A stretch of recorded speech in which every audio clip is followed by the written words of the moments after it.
Well, a good Friday. Thank you for tuning in to the Gardener's Corner program, a Friday feature here on TV Channel 10 that's located on Charter Communications Channel 191 and also on WKRX 96.7 FM. My name is Rob Hall. We welcome you into the Gardener's Corner program. Our guest today is Johnny Coley of the North Carolina Cooperative Extension Service. Johnny is the horticultural agent for both Person and Granville counties. Johnny is a new hire on there at the Extension Service. He started back at the 1st of December. And as most of you know, Mr. Carl Cantalupi has retired and making his home up in Pennsylvania. And we're really excited to have Johnny on the show. Johnny has connections in this area through his family and himself, as he has lived in Granville County a great number of years. And a lot of you that maybe travel in that area on Old 75 between Stem and Butner probably remember the Coley Bunch Nursery. Well, that was Johnny's family, and so Johnny has been involved in horticulture all of his life, pretty much to speak, and he's even done some teaching, but we'll talk about that coming up in just a few minutes. I want to let you know that the program is brought to you today by T.G. Brooks Company, located in Timberlake, in business since 1936. And we are also brought to you by Our Pride Foods, makers of Our Pride premium pimento cheese spread and dip. And we are very appreciative of our sponsors as well as our viewers and listeners. Before we get in and start talking to Johnny, it's one thing that I want to go ahead and make mention of. Jennifer Grable, who is the family science agent, family and consumer science agent of the Cooperative Extension Service for Person and Granville counties, is having the Lunch and Learn session coming up on next Thursday. That will be January the 19th. And the Lunch and Learn will take place there at the Extension Office, 304 South Morgan Street, and it will be from 12 noon until 1 o'clock. It's a $5 cost, but the problem is you cannot wait until that day to show up and enjoy the Lunch and Learn. You have to pay your $5 ahead of time. So if you can get by the Extension Office today, Friday, January the 13th, and pay your $5 to reserve your spot. And the reason that they do this, she has to know how many people that is going to be at the Lunch and Learn session for her to prepare the meal. And this month for January 19th, Sierra Elkerson, who is a health educator, is going to be speaking at the Lunch and Learn on Thursday, January 19th. And you can contact Jennifer Grable by calling 336-599-1195. And we'll give you some more information about some things that Jennifer has going on and some of the other agents at the Extension Service. And by the way, we are live in the studio today. 336-599-0266 is our telephone number. If you've got a question for the Gardener's Corner program, feel free to give us a call, and we'll do our best to get you an accurate answer and help you solve whatever problem that you may be having in the landscape. But welcome, Johnny Coley. Thank you. Thank you. Johnny's been on the show a couple of times. First solo flight. Yeah, this is his first solo appearance.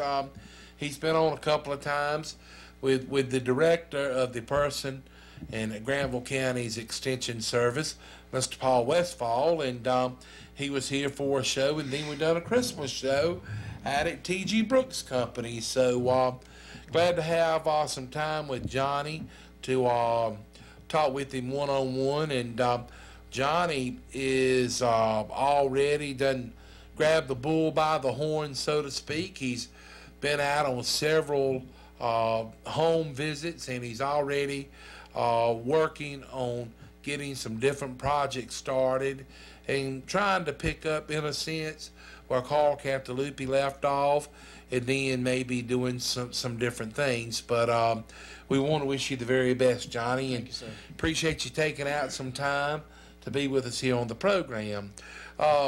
Johnny, you know, by the weather that we've had today and the weather that we had yesterday, if you wasn't, what you say, here to experience it, you never would have believed that we got down into the single digits earlier in the week, and here in the Roxborough Person County area had close to a foot of snow on the ground. Yeah, it's hard to believe out there today. Wow, what a big turnaround.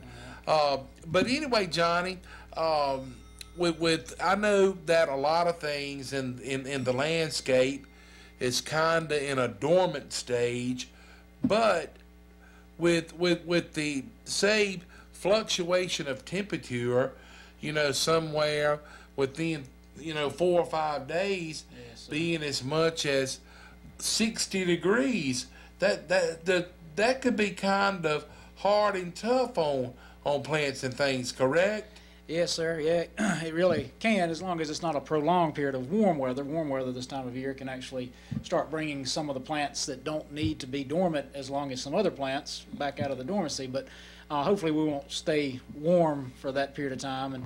But last weekend with the single digits, there was some concern with some of the plants that may not be as hardy. Gardenia is one that we try to raise here in this area that does a beautiful shrub, beautiful flower and fragrance, but a lot of times it will take a hit when we get down real cold.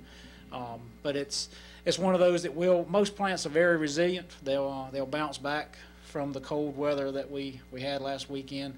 It may take them a little while into the spring before they do that, but you know, give them on into May or June before you give up on, especially the gardenias. Another plant that a lot of problems may have been with the camellia, especially the japonica, Camellia japonicas, are setting buds this time of year, or set buds earlier, and the buds are really swollen. They're fixing to bloom pretty soon, and with that cold weather, it probably caused a lot of those buds to drop. Right. Not to be concerned about, but it's you lose your blooms for some of the beauty of the plant will be lost. Yeah, it will be. But it's not it's nothing to be major concern for, but that may, if you see your buds on your camellias sort of turn brown and drop off, it's because of the cold weather we had. Okay. Hey, Johnny, we've already got a caller. Let's go ahead and get a call on. Good morning. Thank you for calling the Gardener's Corner program. Yes, I have, my daddy always called a mole plant. A mole plant? Yes, sir. Uh-huh. And I wonder, do you cut it out the pod before you plant the seed, or what time of year do you plant it, or whatever? I don't know. is it a castor bean plant? Maybe a castor. That's that deters moles in your landscape. I'm not exactly sure of the Got plant. a red big. It grows about probably 10 or 12 foot tall. And it's got red big leaves on it. It looks like oak leaves, but they are humongous. I mean, it looks like a elephant plant, something like that. you Okay, know? sort of a reddish burgundy tint to the leaves. Yes. Okay, that does sound like the castor bean plant. And I have to apologize. I'm not positive about the propagation of it from seed. I believe it does have a hard shell on that. It may need some. It's got a little thing around the seeds. And I wonder, do you cut that out or plant seed or whatever? It does have a capsule, and you have to get the seed out of that. I'm not sure. Some seeds that have a very hard shell, you have to do some scarification to. Which, let me if you can give me a call, I'll be at the actual Granville County office this afternoon. If you can give me a call over there at 603-1350, I'll see what I can find out about the propagation of it from seed. Or give me a call at the Person County. I'll be back in Person County next week. Okay, I'll find out for the propagation from seed, because some seeds you have to do something to in order to get it to propagate. you don't call them mole plants, you call them what now? It's a castor plant, a castor bean, the castor bean plant. Okay. And I can't remember the scientific right now, but the castor bean plant is what it's called, and it does very effectively deter the moles from an area. If you have a bad mole infestation. It works. Yes, sir. Yep. They don't like to come around. The roots put out some kind of toxin that they don't like to be around. So. Okay. Thank Oh, Yes, all sir. righty, but sir, again, Johnny will be in the Granville County office this afternoon. If you want to call him later today, he can try to get you a little bit better information on that. That number is 919-603-1350. Or if you want to call him one day next week at the Person County office, that number is 336-599-1195. And maybe he can get you a little bit more information. Yes, sir. Yeah, We appreciate you calling. Hope you have a good day. Thank you, sir. Thank you now. All right, bye-bye. I don't know if I have ever heard of that type of plant before. I know in shows past, we've had a lot of people to call in and ask questions about moles. Yes, sir. And, a lot of times, as I have learned over the years, you may think that you are infested with moles, where in most cases you will only have one. Yeah. And, they have a surefire way of ridding your property of that mole. And the Cooperative Extension Service has a publication on how to set a trap, and it's actually a harpoon trap that you purchase, and you can go by the directions on the actual trap, or you can get the publication that's free of charge from the Extension Service that shows you how to, trap this mold.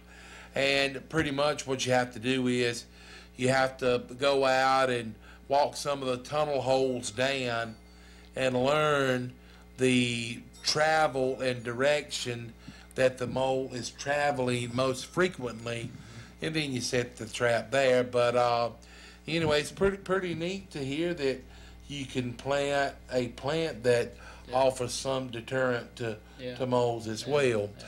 But anyway, kind of getting back to the topic, and look at that. I think we've got another caller. All right.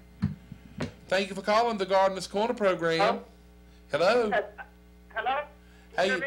I can, yes.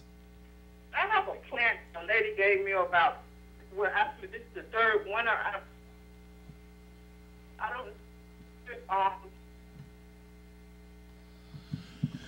Are you still with us, ma'am? No, Your phone is cutting out, hello? ma'am. Try to redial us, and maybe we'll have a better connection. All right. Thank you. You're having a little trouble on the connection on that one, but yes, Johnny, with the with the cold weather, and then it turning warm, I think all of us are kind of concerned that maybe some plants and trees may start to bud early on, and it's no guarantee. Yeah. But I'm sure we're going to have freezing weather. Exactly. The forecast doesn't show any freezing weather for the next 7 days, but we're getting down in the 40s at night, and that keeps plants from breaking dormancy. That'll be enough to keep them at bay, the nighttime temperatures. So I don't think it's a concern right now with the warm temperatures we're having, even during the day, because we are getting back cool at night. But it's definitely something to keep an eye on. Usually in March. Last year, March turned very warm, and a lot of things started coming out. Even some of the crepe myrtles, which is one of the last ones usually to leaf out. It got fooled last year. Yeah.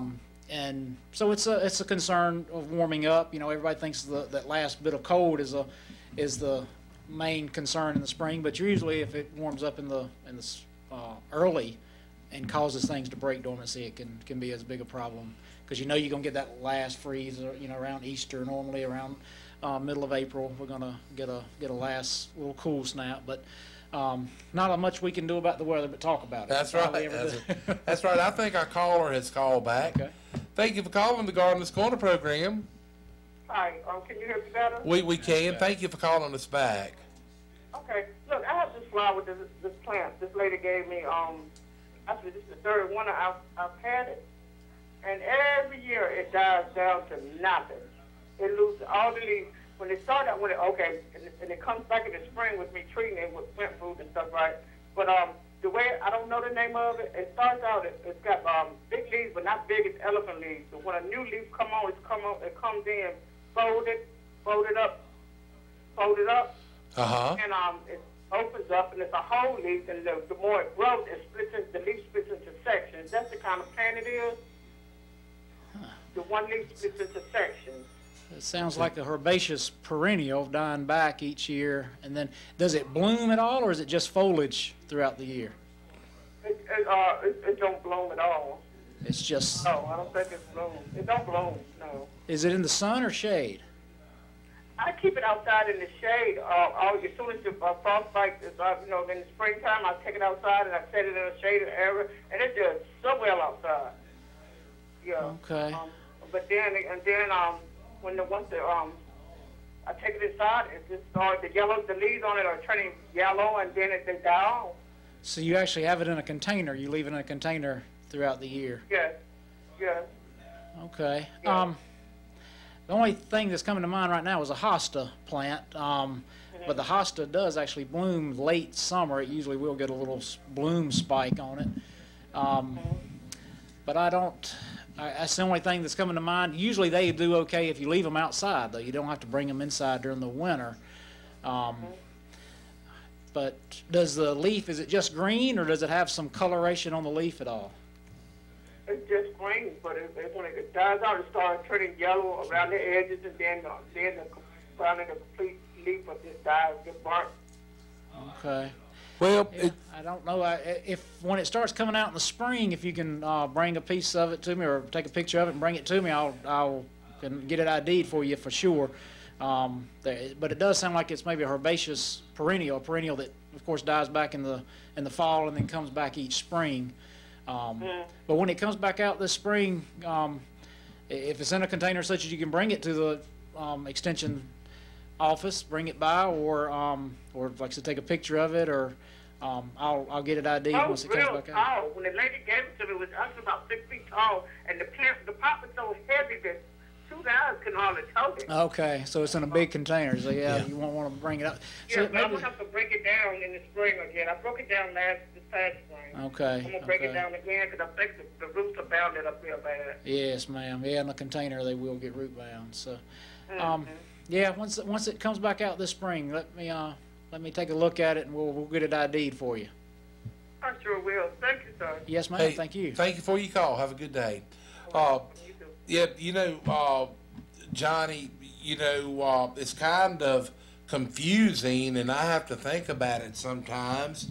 But when you talk about perennials versus annuals, it's a little bit confusing to me. It is anyway.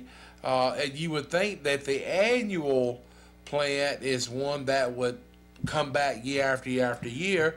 It's not. The annual plant is one that has to be planted each year, and the perennial plant is one that once you plant it, it will come back year after year. And that is one thing about mums, the chrysanthemums. You can, plant them after you've used them for decorations, and if you take care of them, they come back the next year. Yes, sir. And but it does take a lot of care. It's one of those things to where you have to do all the right things, and not necessarily all the right things, but you just have to hope that the wrong things don't happen. That's true. And cold weather can be one of those bad things that doesn't allow the perennials that sometimes do come back under normal circumstances. If you get too cold at the wrong time, it can be detrimental to some of them. But it is, and it's a very common. The annual perennial, when we had the nursery, it was a very common thing for people to get those two mixed up. Right. After having a conversation a little while with someone, you realize that that something that maybe they called a perennial is actually an annual, but it can be confusing. I usually just tell people perennials come back perennially. They're perennial and annuals. Just an annual event, and just it comes back. You have to do it each year. Yeah, make it an annual event and plant it each year. Right. It's a good way to look at it. Hey, we've got a caller. Thank you for calling the Gardener's Corner program. Good morning. Good morning. Good morning. The lady that called in a while ago, this is just my opinion, but I think it sounded to me like the banana plant. It could be the banana plant. You're right. You are right. Because if it got as tall, I can't remember. She said a height. Oh, yeah. And in a bigger container. You're right. I was thinking perennial, and I didn't go to the tropical end because they will die back, and if you bring them inside, they will come back. Usually, the banana plant's not going to live outside. But in a big container, you're right. That is. Thank you. That is very, because they don't bloom. Normally in our climate, they're not going to bloom unless you did bring them inside before they died back. Sometimes I have actually had a customer one time at the nursery that had a banana tree. She brought it inside a greenhouse every year, and after several years, she actually got a few bananas on it because she kept it from going dormant. But if you let it go dormant outside and then bring it inside like this lady did, you're correct. I think that's probably the ID a banana plant. That's probably what it is. Okay. Thank you. Appreciate that. For your program. We appreciate your input. Thank you for calling. Thank you. Johnny, it's really hard for me to look at a plant and it be in front of me to even distinguish what it is. But when someone is trying to explain it to you over the telephone, sight unseen, that makes it extremely hard. But anytime that you have any type of plant or insect that you would like to have identified, all you need to do is take a picture of it, or if possible, take a sample of it, or if it's an insect, put it inside of a plastic bag or a jar, and take it up to the extension service and let them identify it for you. And in many cases, a lot of times people like to have a certain weed plant that may be growing in the landscape identified. Yeah. And after it is identified, you can figure out the best way to deal with it. And a lot of people use what they call the brand name Roundup, and I guess it's actually called glyphosate. Yes, sir. And but I guess it's just one of those things over the years, with Roundup being the first one to kind of come out, that brand name is kind of stuck to the actual product as, like, you know, a copy machine. You know, people refer to it as a Xerox machine. Yeah, exactly. But anyway, by all means, anytime that you have something that you would like to have identified, you know, whether it's in an aquatic plant, something growing in your landscape, or an insect or something, you know, put it in some type of sealed up container and bring it in to the extension office, and those friendly people up there will do whatever they can to help you identify it. You mentioned the herbicides, Rob, and with the perennials, it can be sort of tricky when they first start coming out, because they don't look like maybe they did when you bought it the year before, and you put it in the ground, and then it comes back the next year. It might be 3 times the size it was the year before, and a lot of people will see it coming back and they'll think it's a weed. They'll start spraying it or pulling it out thinking it's a weed, and then wonder why their plant didn't come back. And a lot of times that's because they actually either sprayed it with Roundup or sprayed it with weed killer, or pulled it out as it was coming up because they thought it was a weed. So a lot of times the perennials especially can look a little different and be a lot larger the next year when they come back. One thing that's coming to mind is the Black-Eyed Susan, the Rudbeckia. Is very prolific. It spreads quite a bit from year to year.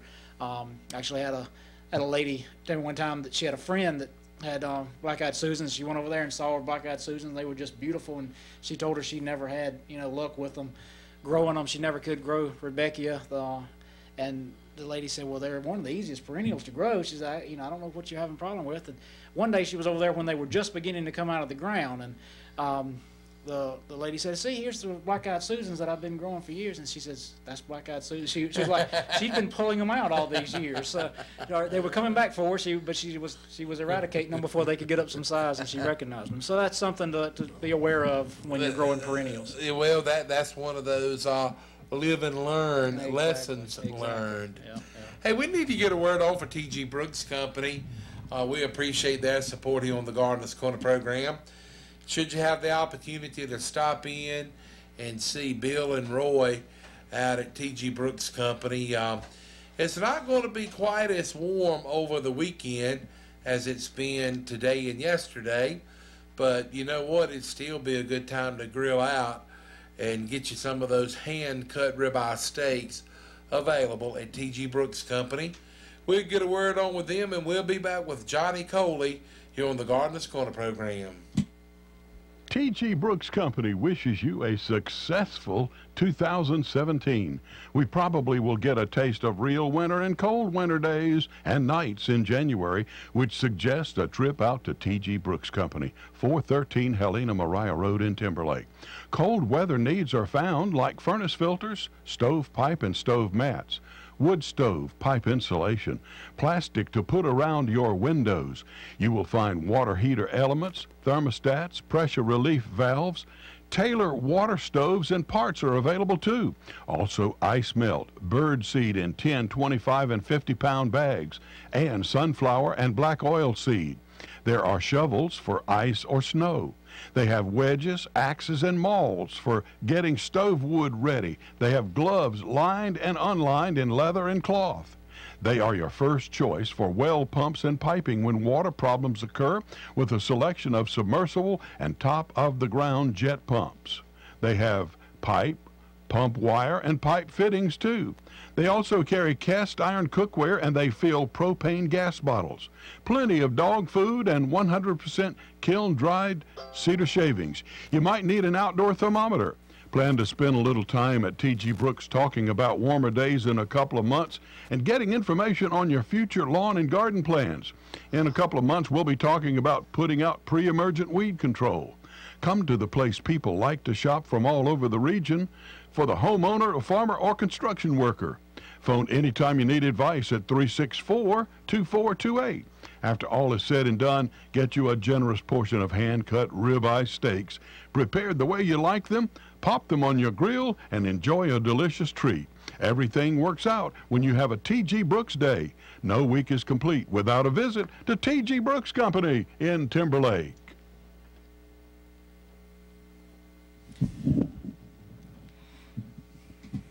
Here we are back on the Gardener's Corner program. Our guest today from the Cooperative Extension Service is Johnny Coley.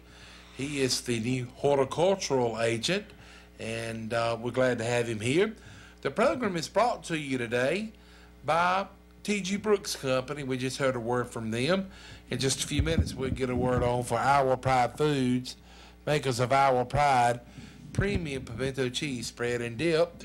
My name is Rob Hall, and we welcome your phone call to the Gardener's Corner program, 336-599-0266. Some other information that I want to pass along to you. Coming up on Wednesday, February the 8th, at 9 a.m., Cooking Matters at the Store. Learn to shop for healthy and affordable food on a budget. Join in for a free 90-minute guided tour. And Jennifer Grable of the Family Consumer Science, agent of the North Carolina Cooperative Extension Service for Person and Granville counties, will be giving a more or less grocery store tour coming up again on Wednesday, February the 8th at 9 a.m. And the grocery store tour will be at Food Line on Durham Road. And that's located 2828 Durham Road. And everyone that signs up and pre-registers for the grocery store tour gets a $10 Food Line gift card to purchase healthy food during the tour. It's also, you will receive a free recipe workbook, a free reusable grocery bag, and again, this will be at Food Line on Durham Road coming up on Wednesday, February 8th at 9 a.m. But you need to pre-register. Contact Jennifer Grable by calling 336-599-1195. And anyway, Jennifer basically takes you on a tour of the grocery store, and she shows you how to make healthier choices and how to get more product for your money. And she does a lot of comparisons between frozen food, fresh foods, and canned foods. So, a grocery store tour with Jennifer could help you out in many different ways. Johnny, I was thinking also that you had a neighboring county agent had wanted you to make mention of something. In Vance County over at the Vance County Farmers Market on February 15th. So it's a little over a month away, but it's a vegetable symposium that my friend Paul McKenzie and some others are putting on. It's going to be, it talks a little bit about high tunnels. They're going to have a speaker there about some high tunnels, some diseases on cucurbits, and some other speakers. It starts, I think, at 8:30 in the morning. If you go to the Vance County Extension's website, you can get more information on that. It is a $10 charge for that, but you do get lunch for that. So lunch and some snacks about mid-morning. I believe it's over about 1:30, so it's not a all-day event. But if you're interested in growing some vegetables, there'll be some experts there and can ask them questions. So anyway, go to the Vance County Extension website and they'll give you more information there about that. But it's this February 15th. And one thing, in case you're wondering, high tunnel gardening, in a sense, is almost like greenhouse gardening, but the high tunnel is not necessarily a permanent fixture as the greenhouse would be. And one reason that some people do high tunnel gardening is you can start the gardening season a little bit earlier in the season, and you can prolong it a little bit longer in the fall time of the year. So that might be something that you avid gardeners would enjoy. And I think one thing that a lot of people sometimes take pride in is having tomatoes to come in as early as possible. And also, if you're someone that likes to get, plants planted in the ground, you should talk with them at the Extension Service about a publication, and it's free. And you can go by the Extension office and request these publications in person, or you can call in and they can either send them to you by way of email or U.S. mail. And one nice thing, if you have the publication emailed to you, you can save it on your computer, and as long as your computer's working, you can refer back to that publication, as to where if you have a printed copy of it, it may be easily misplaced. But if you would want to start seeding indoors and using, fluorescent lighting, to start your seeds, to get your plants up enough to where you can, plant them out early as you can. And if my memory doesn't fail me correct, we have a chance of frost at a 50% chance, typically up until April 15th in this area. And the closer we get to May, the frost chances kind of dwindle. But although it has been times when we've had frost in the month of May. And so that is one thing that, if you want to take a chance and plant your vegetable garden early, if things work out just right, you may be lucky. But one thing that one should do is go ahead and plan early on. What am I going to do if I've got my plants planted and they're calling for cold weather? How am I going to protect my plants? Exactly. That's a hard thing to do. When you're growing them, slowing them down. And again, with the nursery business, a lot of times we would have some strange weather right there about the time it's time to plant things, and you push them with fertilizer for a while, and then all of a sudden you have to stop fertilizing until they stop growing. And tomato plants are something that really responds to fertilizer very quickly, and you can get a tomato plants, as you mentioned. A lot of people in this area like to have the first tomato plant in the neighborhood, so they like to try to start them early, but it is hard to slow them down once they get going, so you just have to be careful with them.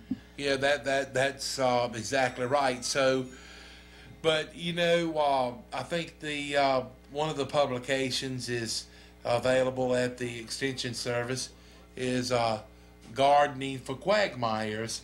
And if you're thinking about planting a vegetable garden, one thing that I strongly suggest is get a planning guide together and maybe draw out a little print of how you're planning to plant your garden, and try not to plant the garden to where everything is going to come in at the same time. Yeah. Because you're kind of work your fingers to the bone, and it will wear yourself out. Yeah. And if you're thinking about planting seed corn, sweet corn varieties, don't plant per se by the calendar. Plant your first variety and let that germinate and grow up to be about maybe 3 or 4 inches tall, and then plant your next variety, because you don't really want to say, well, I planted my first variety 10 days ago, I'm going to go ahead and plant my second variety. And the reason that you want to try to stagger your planting is for the fact to keep cross-pollination from happening. Now, some people it doesn't bother, and a lot of people enjoy the bicolor corns and things. Yeah. But And you also know, staggers your harvest too, so you don't have them all that's coming exactly in. right. If you like fresh corn, then you can't eat it all. Then when it's coming in, you have to eat corn every meal. that's right, and it will get to you.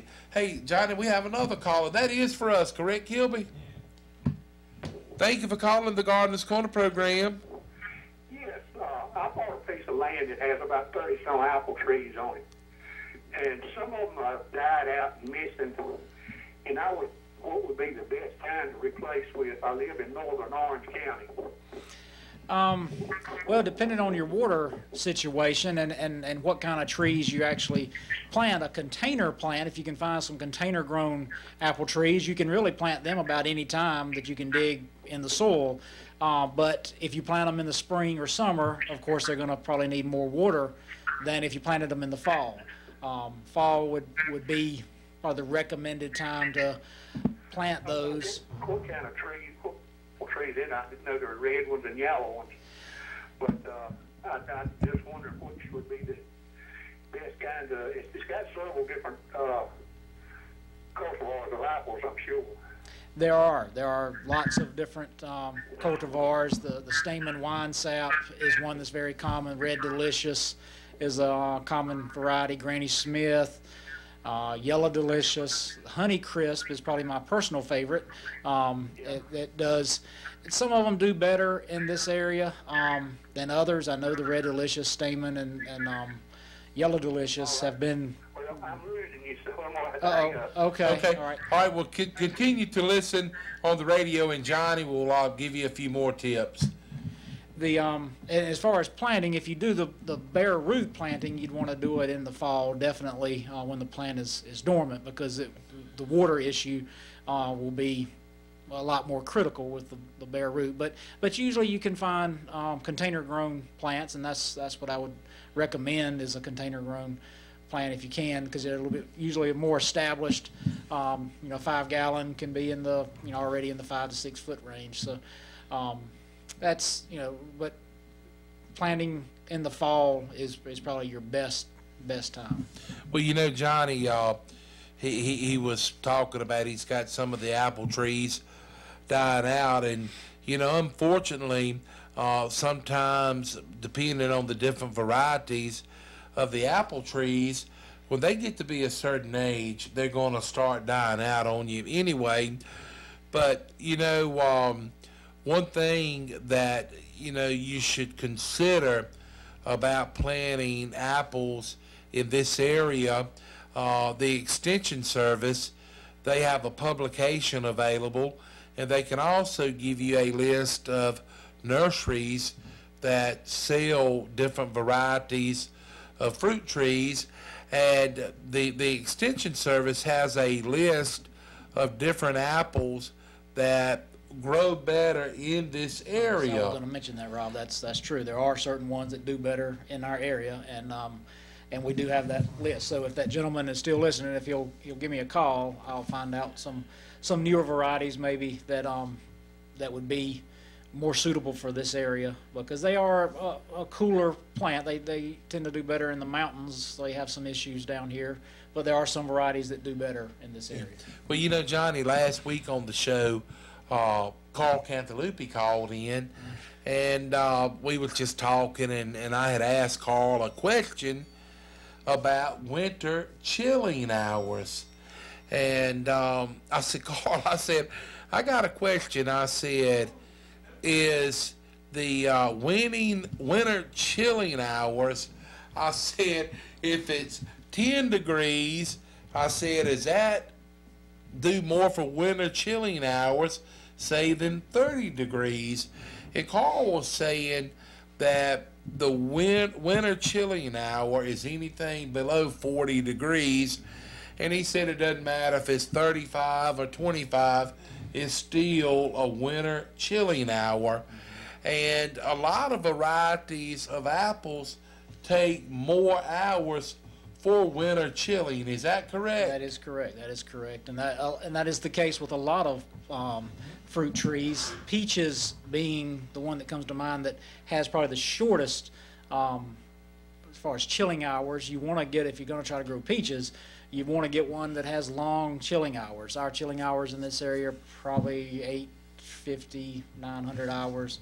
And so you want to get one that does not bloom until it gets that allowed amount of chilling hours, because if they bloom too early, we get this warm weather, they bloom too early, and then the frost comes and that destroys your crop for the year. So that's definitely an issue. And apples, the same way. Apples, probably not quite, they don't get fooled quite as much because they're a little bit later. Normally they need a few more chilling hours. But plums, cherries, some of those varieties that they definitely need, you need to look at the varieties to make sure they need longer chilling hours so they don't break dormancy too early. Right. Too early. Well, you know, one thing that I would like to say is, if you are thinking about starting a fruit orchard, bear one thing in mind. It can be very, very time consuming, and it's not one of those things to where you just plant the trees and you go back and harvest. You know, you have to spray fungicides, and it's so many different things that you have to do to look after a tree orchard, and it's quite the task. And pruning is a big thing. You're exactly right. To get the best crop. Johnny, let's get a word on for our sponsor, Our Pride Foods, makers of Our Pride Premium Pimento Cheese Spread and Dip. And when we return, we'll touch on the topic of pruning. Okay. But we'll be right back after a word from Our Pride Foods. Goodness grows in North Carolina, and Our Pride Premium Pimento Cheese Spread and Dip is made locally in Roxboro. Pick up some for yourself and enjoy.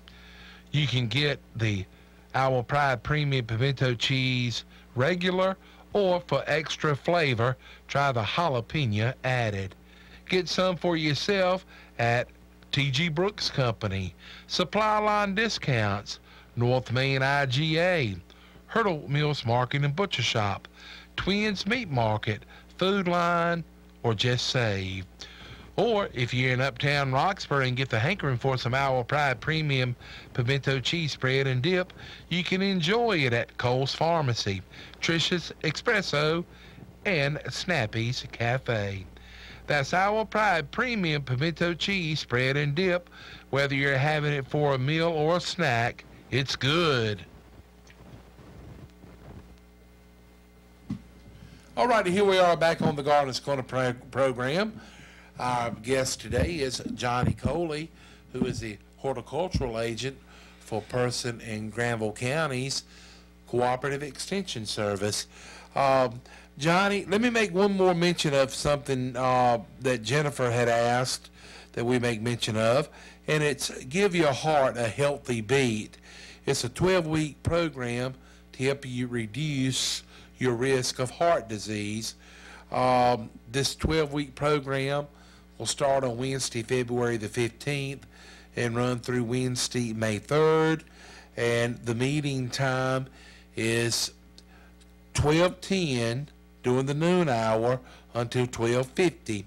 So it's a 40-minute meeting, and it will be taking place at the Person County Office Building, 304 South Morgan Street. It's a $10 registration fee, and they ask that you register by February 8th. And you can contact Jennifer by calling 336-599-1195. Johnny, we got a few minutes left. Let's talk real briefly about pruning. Is it a good time of year to go ahead and start pruning?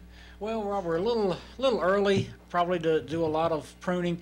There are 4 things you can always prune out of your ornamental plants. There's the dead, anything that's dead that you can tell if it's an evergreen this time of year, you can tell it's dead. If it's deciduous, of course, it's a little bit more difficult.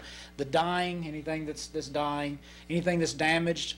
With the snow, we may have gotten some damaged limbs, something may have broken, and you can go ahead and prune that out this time of year.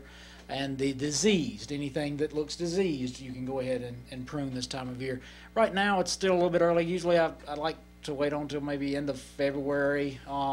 Make sure all the winter damage is done. I was actually making a walk around the extension office here in Person County yesterday, and a lot of the knockout roses, which is a very popular ornamental plant now, keep their leaves. Usually you think of a rose being deciduous or dropping their leaves in the winter, but they actually are keeping the leaves. But there's a lot of burn on the leaves from this past weekend. But don't prune those yet, because we might still have another cold spell and they'll get damaged again. And if you prune them too much, then you won't have anything to prune off for the next time we get some cold weather. So if we'll wait on till end of February, 1st of March, usually then we don't have any severe cold that's going to damage your landscape plants. That so pruning at that time is probably preferred.